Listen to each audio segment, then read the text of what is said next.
Hi, everyone. Dr. Hinchy here. And right now, I'm going to go over with you what you should do if you get bit by a tick. So, in summary, it's important to promptly and properly remove and identify the tick, clean and apply first aid care to the wound, send your tick out to be tested, and then begin an herbal treatment protocol to help to stop the spread of the infection. Vigilantly watch for symptoms, get tested, maybe, and the importance of using an integrative approach. So, diving right in, number one, it is so important to make sure that you remove the tick properly. So, we want to use flat tipped tweezers. We want to firmly grasp the tick at the base of its head as close to your skin as possible. And then we want to gently pull with a steady force straight up until it releases itself. It is super important not to agitate the tick or do anything to get it to regurgitate its contents into the body because that can actually increase your risk of transmission. So we do not want to cover it with Vaseline or nail polish or try burning it or anything like that. We want to just pull directly apart. You'll see a little bit of tenting with the skin and start counting. Usually the tick will release itself around 90 seconds. You want to make sure that you do not grab the tick by its body. If you do this, you will probably rip it in half. And if you leave the mouth parts or the head inside of the body, you will increase your risk not only of getting whatever infectious organisms that the tick contains, like tick-borne diseases, but also the presence of the head or the mouthpieces left in the body can cause infection all by itself. So once the tick is removed, we want to clean the area. I like to use just soap and water. And then I like to put hydrogen peroxide on top because it is the best disinfectant.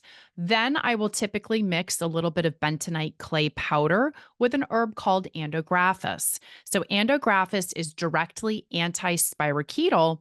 And if you mix it together and make kind of like a poultice, when the clay dries, it has this drawing action that actually helps to pull the saliva out of your body.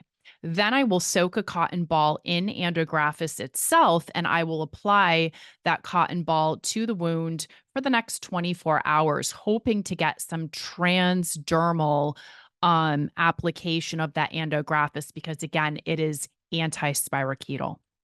We can use homeopathic remedies like Apis and Ledum because they are good at systemically helping the body's reaction to an insect bite of any kind. So then it's important to put the tick into a Ziploc bag. You don't need to kill the tick or do anything to it. Just put it in the bag, Ziploc it so it can't escape. And then you're going to go to tickreport.com. Now, there are many different reporting agencies and testing agencies that you can send your tick out to. This just happens to be my favorite. This is the company that I use with my family as well as with my patients. They have amazing customer service, they have a great turnaround time. And they have found certain pathogens in ticks when other companies have failed to do so. So, real quick side note, I had a patient who was bit by a tick. She sent it out. The tick came back clean. She was told it did not have any pathogens. And she went on to develop an EM rash about 3 weeks later and was symptomatic of Lyme disease. And she ended up contracting Lyme. Very long story short, we ended up getting that tick back and sent it to tickreport.com, and tickreport.com did identify the tick as having Borrelia. So we'll get into this later on, but if you develop an EM rash, you definitely have Lyme disease. It doesn't matter what any test says. So go to tickreport.com. Place your order. I recommend that you do the full tick pathogen panel. It's about $200. You're going to write your registration number on the Ziploc bag as well as on the outside of the envelope. And I highly recommend that you overnight it via FedEx to tickreport.com so that you can get your results back within the 72-hour window. that is effective in treating and preventing Lyme disease, as well as this is when they guarantee to get you your results back. So the turnaround time is about 48 to 72 hours. Okay. Then I think it's important to begin herbal treatment protocols. So if we don't know what the tick is carrying and we don't know what pathogens you've gotten from the tick, I don't feel like it's wise to use prescription antibiotics, especially when I feel there are safer options. There was a study that showed that one dose of doxy at the time of tick bite prevented Lyme disease. This study is flawed for so many reasons, and I cannot emphasize enough that that just simply is not true. One dose of any antibiotic at the time of a bite does not prevent anything. End of story. So, what can we do? We can start an herbal protocol that helps to decrease the spread of the infection and helps to support the immune system while we are waiting to get those tick results back so that we know what pathogens the tick had and therefore what pathogens we could have contracted from that tick. So, there are various herbs that I'm going to go over that help to inhibit the inflammatory cytokine cascade and support the immune system, as well as offer antimicrobial, so antibacterial, antiviral, and antiparasitic properties. And then also, once you get your tick back, then you and your Lyme literate physician can decide if it is wise to add in a pharmaceutical antibiotic or antiparasitic into the mix. So these are two formulas that I use often with tick bites, and I combine them together. But I want to go over them separately. So ASAB stands for as soon as bit, and it's an herbal formula that intervenes at every step of the infectious process. So it helps to inhibit transmission in the acute phase, but it also helps to balance the immune system, inhibit the inflammatory cytokines, as well as shut down the enzymes that help to break down our collagen and extracellular matrix and help the infection move throughout the body.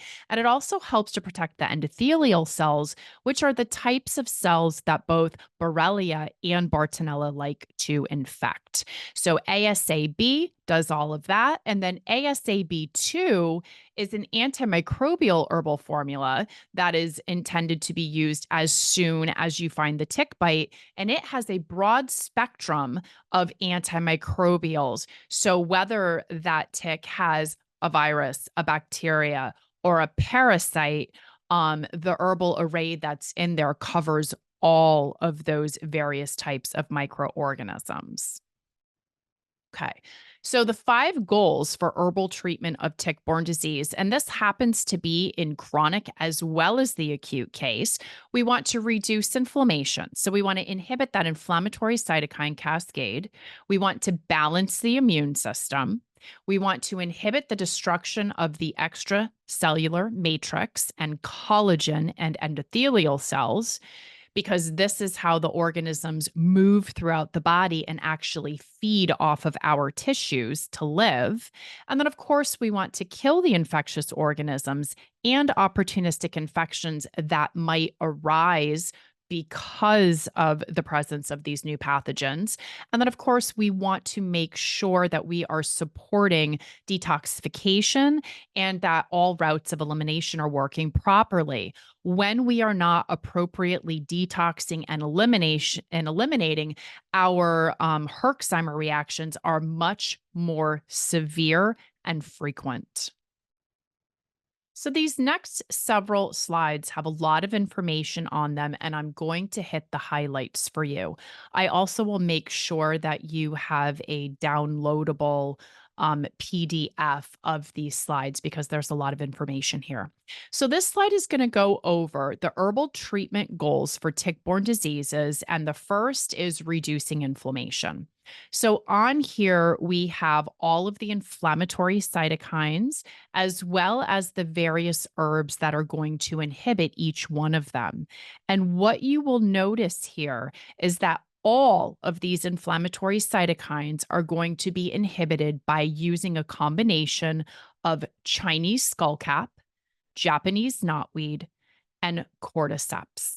Okay. So there's a lot of other herbs, like I said, on here that are going to help as well. But basically, if you put those three together, Chinese skullcap, Japanese knotweed, and cordyceps, you will inhibit every single one of these inflammatory cytokines. Okay. Second goal, we want to balance the immune system.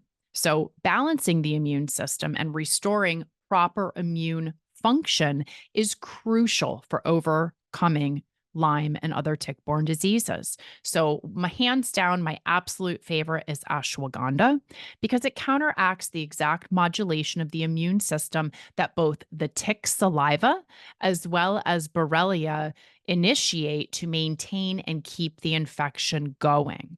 There's a lot of other adaptogenic herbs that I talk about that helps to modulate the immune response and balance Th1 and Th2 immune pathways. So check those out. Our third treatment goal is to inhibit the destruction of the extracellular matrix, collagen, and the endothelial cells. And so we can do this again using a combination of Japanese knotweed, ashwagandha, and Chinese skullcap. So I love it when we hear these same herbs over and over and over again, having these multiple synergistic benefits. Something that's really important to know is the MMPs or the collagenases. So these are the enzymes that break down collagen. We can inhibit those using a combination of Japanese knotweed and Chinese skullcap.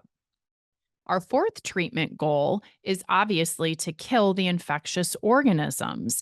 And so, my favorite herbs for doing this are Japanese knotweed and Chinese skullcap. We just talked about these two herbs, and you saw the array of other effects that they had. Well, guess what? They also are antimicrobial. So, they have some killing effects. And I just love it when these herbs have a synergistic effect where we have side benefits instead of side effects. Cryptolepis is another one of my favorite herbs as a killer. It not only is antibacterial, but it is anti-parasitic. So it's effective against a multitude of organisms. And Cryptolepis also has been studied and shown to be effective against the persister cells. And we really can't say that about any of the antibiotics that are out there. Okay, so here is a study that was done by Fang, and it was an evaluation of natural and botanical medicines for activity against the growing and non growing forms of Borrelia burgdorferi. And so this study provides the first convincing evidence that some of the herbs used by patients, such as cryptolepis, black walnut, sweet wormwood, cat's claw, and Japanese knotweed, have potent activity against the Lyme disease bacteria, especially the dormant persister forms, which are not killed by current Lyme antibiotics. So this is a great study to reference. Okay, and our fifth treatment goal is supporting effective detoxification and elimination.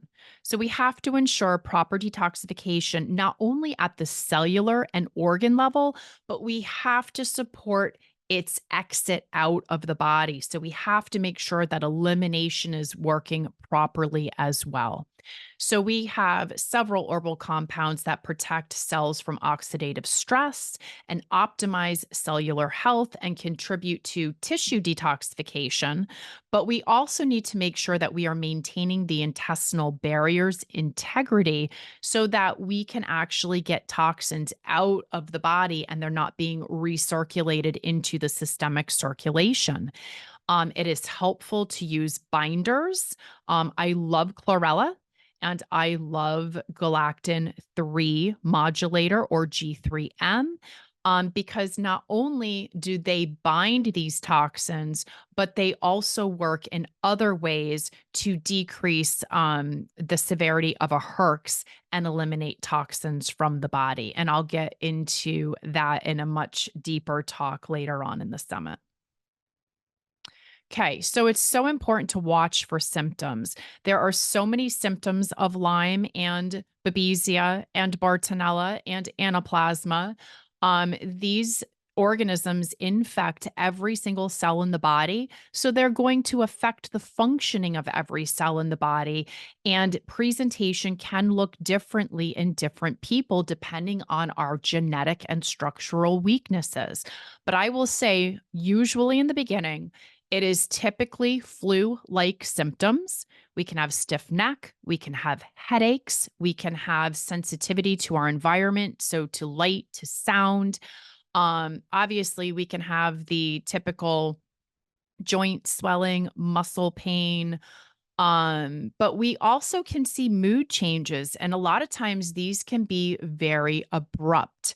We can have heart issues like palpitations or tachycardia, which is racing hearts. We can have neurological symptoms like numbness, tingling, memory issues, sleep disturbances. So many different symptoms. And again, they can vary from person to person and where you are in the infectious process. But I would say the biggest thing to look out for is a general flu like presentation. And this can happen several days to several weeks after the initial bite. Now, obviously, we can see that EM rash or that erythema migraines rash, but I want to make it very clear that that rash is only there with Borrelia, so only with Lyme, not with any of the co-infections, and it is there in less than 20 to 40% of patients who develop Lyme disease. So we absolutely cannot rely on this rash for diagnostic criteria. Now, if the rash is there, that is diagnostic of Lyme disease, no matter what any test says. Now, here is a better look at that rash. So, this is the classic EM rash, the bullseye. They do not all look like this. In fact, most of them do not look like this. Again, its presentation varies from 27% to 40%, 47%, which means it is there less often than it is there. The rash can appear anywhere from 3 to 30 days after the bite, and it is not always symmetrical. And it can be misdiagnosed as a multitude of other skin issues. So, again, I want to point out the lack of an EM rash does not mean you do not have Lyme, but the presence of an EM rash means you 100% have Lyme, despite what any test tells you. Okay. So get tested, maybe. Why do I say maybe? Well, because there are three main reasons. Number one, the test that is really readily available, even with a specialty lab, is looking at what is called an indirect test. So it's looking at the body's production of antibodies to the organism. So we are detecting the organism through the presence of antibodies, not direct, as in we found the organism. And so the problem is that it takes 3 weeks for antibodies called IgMs to really hit the level that they're going to be testable. And it takes about 4 to 6 weeks for antibodies called IgGs to be produced to the level that would get you a positive test. And so you're going to miss so many cases of Lyme disease when the patient is tested within the first 1 to 2 weeks after being bit, which is when most doctors order their tests. So that's number one.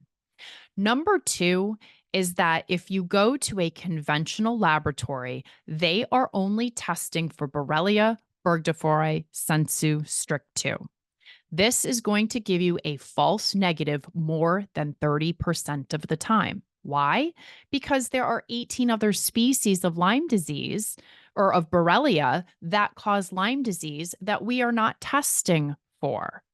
So that's like me telling you, reach into this box that has 20 crayons and they're all different colors.